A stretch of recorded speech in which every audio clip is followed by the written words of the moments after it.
And believe it or not, this bag contains my shelter, my sleeping bag, and my bed.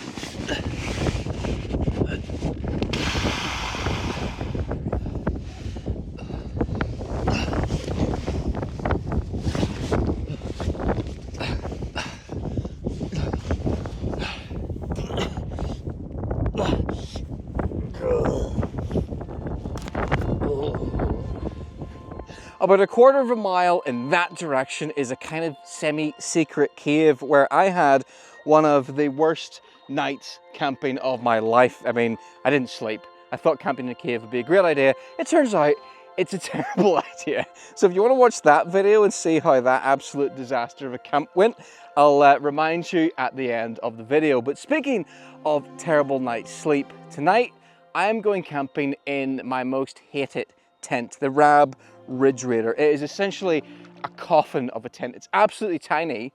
But the weird thing with that tent is that even though I hate it, I've tried to sell it several times. I've taken it, I've listed it on eBay, and then I've stopped myself because something has stopped me from selling it. And I don't know what it is. There's just something about it stops me. And tonight you'll get to see why that is, because I am going up there, up onto the Binnian Ridge. It's about a kilometre long. I'm going to camp up on that summit and try and finally decide once and for all whether or not the Rad Ridge Raider is a tent worth keeping. Ow! Stood in something sharp. So not only am I going to be using a very small tent tonight, I'm also using quite a small backpack. I'm only using about 25 litres of storage space. And my base weight for the kit I've got with me is only 5.5 kilos.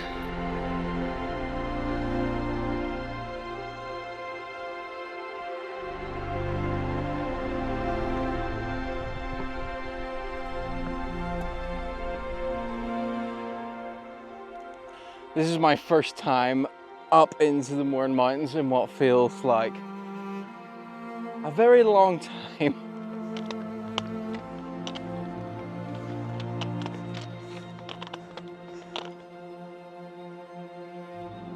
It's about an hour before sunset, so I'm just running along here to try and find somewhere good to camp up. I want to find somewhere that's slightly sheltered, but not too sheltered, because if it's completely out of the wind, I'll get eaten alive by the midges. And ooh, red, white and blue sheep. Hi sheep. Bye sheep.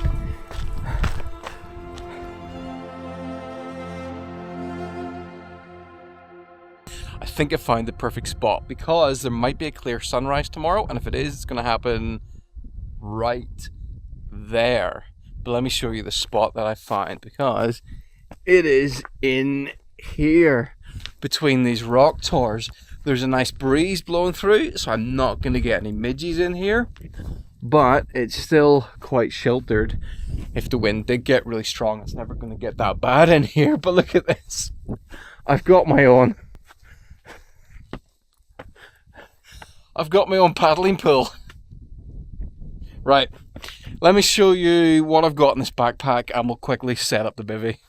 This is where I keep my drone. Little light, soft flask of water. That would normally be in the front, but I'm using one of the front pockets to keep my cameras in. We've got another bottle of water. We've got a down jacket, fire pot, Tuscan stew meal, got a bar of delicious chocolate, little electronics bag, my toothbrush, some toothpaste, sleep pouch, eye mask, earplugs and my inflatable pillow, first aid kit, micro tarp that I might use if I need to get some shelter. In here I have got a warm merino base layer, spare pair of socks, spare pair of underpants and a pair of long running trousers, all really lightweight and compact. The pole for the tent is in there, pegs for the tent. That is my cook set. That is all I've brought. It's like a tiny little titanium cup setup, poop kit, midge net, chemical hand warmers, just in case it got too cold during the night. Chuck them down the inside of the sleeping bag and it adds about a season to the sleeping bag. And then I have got this, and believe it or not, this bag contains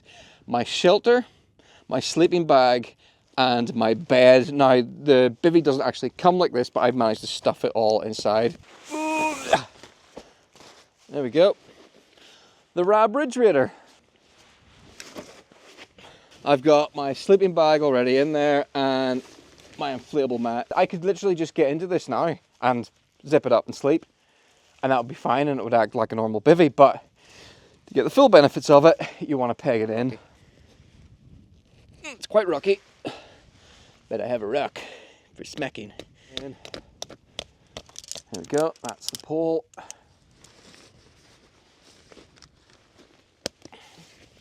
There's a very small rigid pole at this end. You know, that stays there, that never comes out. And that helps lift the top off your feet. There's a guy rope for this end. You don't actually have to put all these pegs in, but they just make it more sort of storm-worthy, and they help it hold its shape. There we go, that's it. That's the Rad Ridge Raider. Let's take a look. To get inside it, you gotta take your shoes off, sort of stand in it, crouch down, and then slide down inside it like this. So I've got just about enough space here to put a small backpack, which is one of the reasons I've packed as lightweight as this is possible. But it does have a bug net, so that's a plus. And if you didn't have a backpack here, you could slide your head out and stare up at the stars. To give me somewhere where I can kind of sit and have a little bit of shelter, I've put up this very small tarp. This is the DD Tarp's magic carpet, and it's, I mean, if I put my back against it, I can kind of, if it rained, it would give me a bit of shelter. But this is sort of where all my stuff has to go to organize it, because I can't really organize it in there because there's no space to organize it. So it's all just scattered around. The question is, what is it about this that still draws people to it? Because I'm still drawn to it. After complaining about that, as soon as I got in there, I started to like it. There's something cozy about it. It's hard to describe. Hooped bivvies like this, like the Rad Ridge Raider, are designed to try and overcome some of the issues with bivvies. You don't have to carry a tarp because you can completely zip up the front and remain enclosed inside. You don't have to worry about bugs because there's a built-in bug net, but that adds extra weight. This weighs nearly 1 kilo, which is significantly heavier than some full-sized ultralight tents you get. And the reason this is so heavy is because it's made of a really, really fancy material. But I can have this completely zipped up. I can breathe inside it. It'll be fine in any kind of weather conditions. And when I wake up in the morning, it'll be bone dry. I've never had issues with condensation. Because once you get in here and you kind of close it up, you do feel quite cozy in a weird, cramped and uncomfortable way. Is that finally, yes, it's finally boiling. So I'm a little bit annoyed at myself. Didn't give myself enough time to make this video, and now I don't think it's a very good video. I may change my mind in the edit, but so far I think this video has been pretty subpar. Right, speaking of subpar, what is this Tuscan stew? I do not have high hopes for this. What is that? There's a twig in here. What is that? Is it an edible twig? Disappointed. The skies didn't stay clear, but we might have a sunrise in the morning. Maybe, maybe not. We'll just have to see. Ugh. This is probably the worst dehydrated meal I've eaten. No palm oil, no artificial additives. You know what? I might have appreciated some artificial flavouring because it seems you weren't able to find any natural flavouring. A little bit of brown sauce would have gone a long way in this. Beans and Cavallo Nero. What is Cavallo Nero? Cavallo? What? What is it? It doesn't say. How am I supposed to know what that is? You know what? I'm going to go and find out. I'll be right back. I climbed up a rock until I got reception. Googled Cavallo Nero, and it is a type of cabbage. So I have just eaten a meal of beans and cabbage before spending the night in an incredibly enclosed space. I'm going to be lucky to survive the night.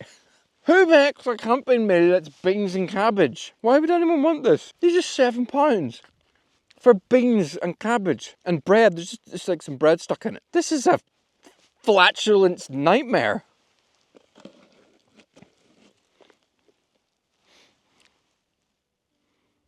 Look at it.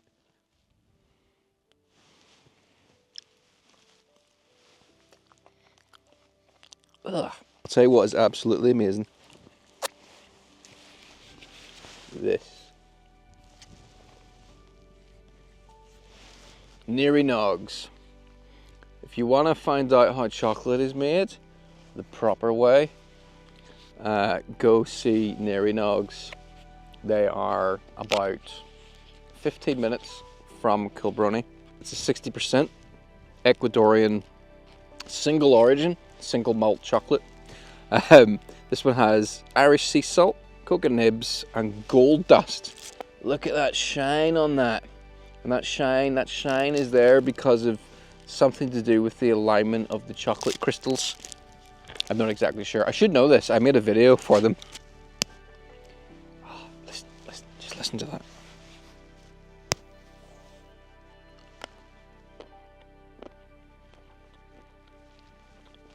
That is so good. And you get that crunch. It's got the nibs. See those? Just crunchy bits. That's just the roasted cacao beans ground up and stuck on here. And adds this nice crunch to it. But it has a sweetness and a bitterness all at the same time, whereas a lot of non-milk chocolate that's high percentage just tastes like bitter and nasty. This is... I know you didn't come to this video to learn about chocolate, but so good. So good.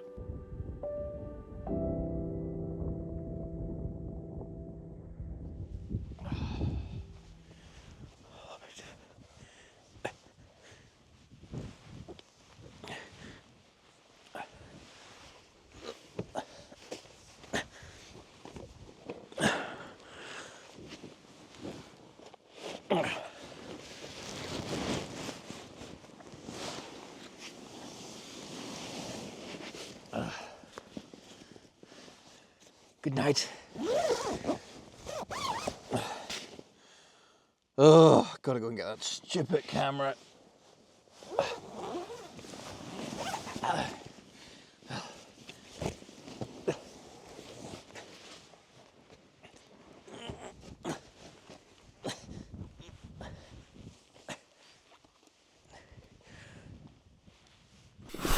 Well, welcome inside. This camera makes this look so much bigger than it is, the wide angle on this. But the camera is about 30 centimeters from my face.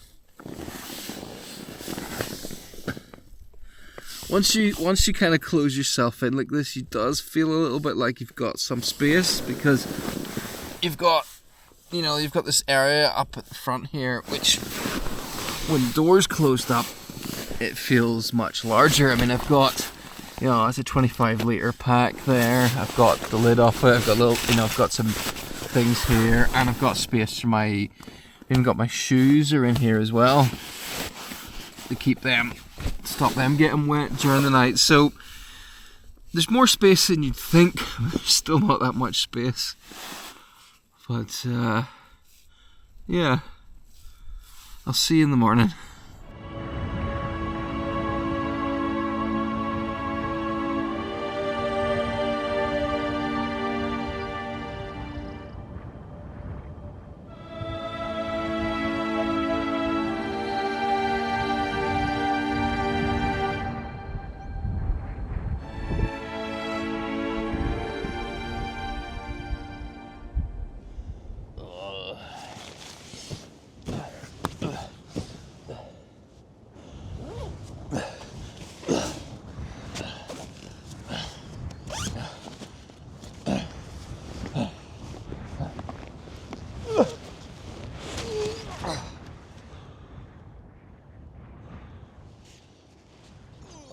Well, that was unpleasant.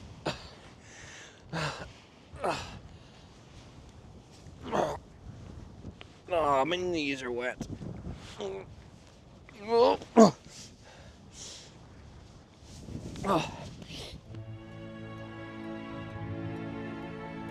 There we go. Everything back in the pack. Let me give you a better view of where we were camping last night.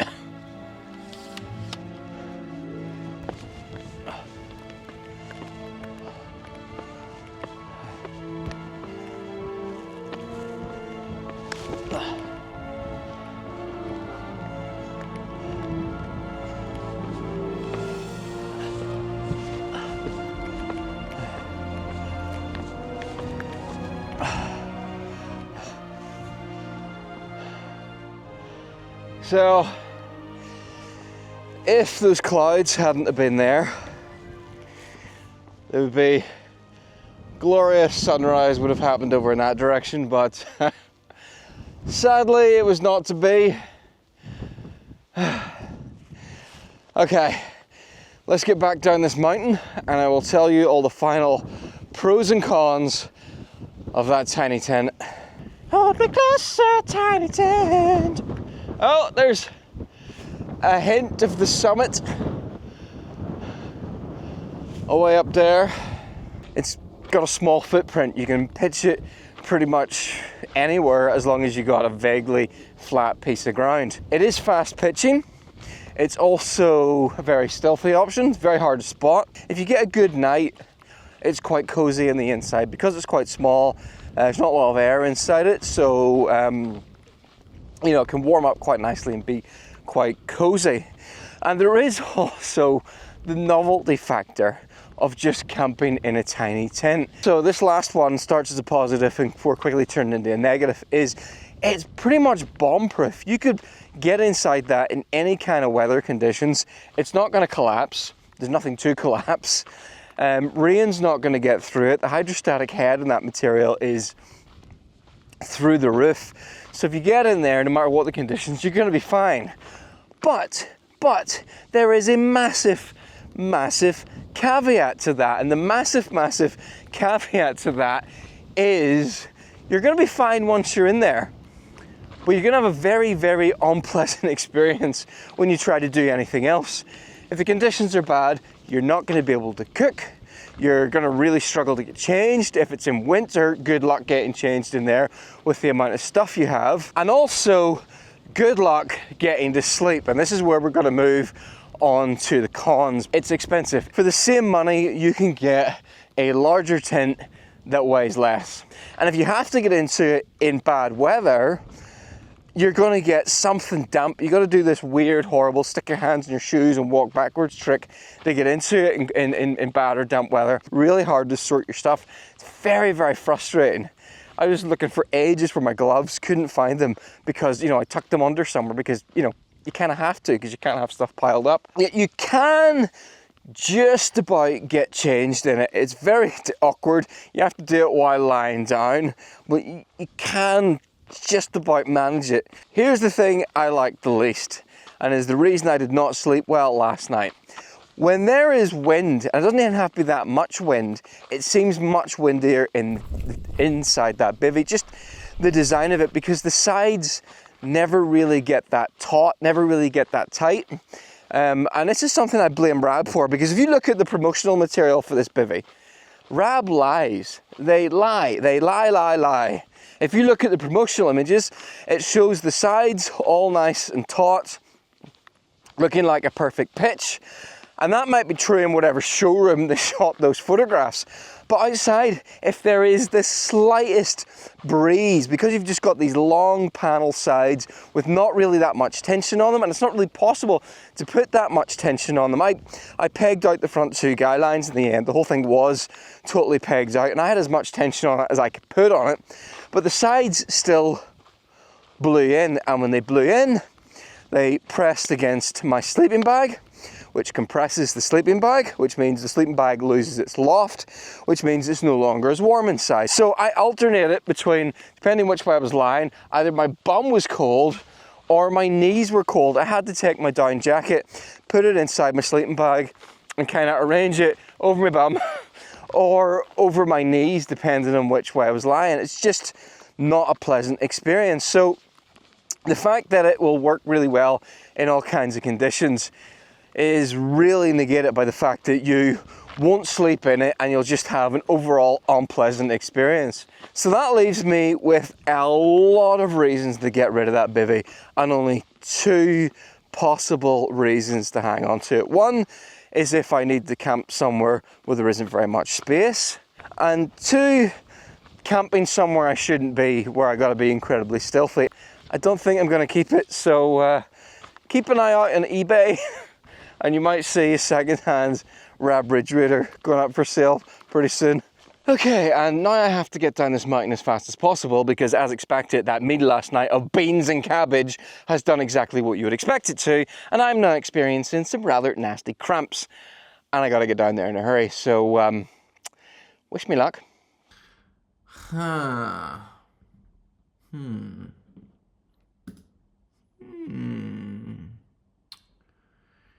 Does anybody want to buy me one of these?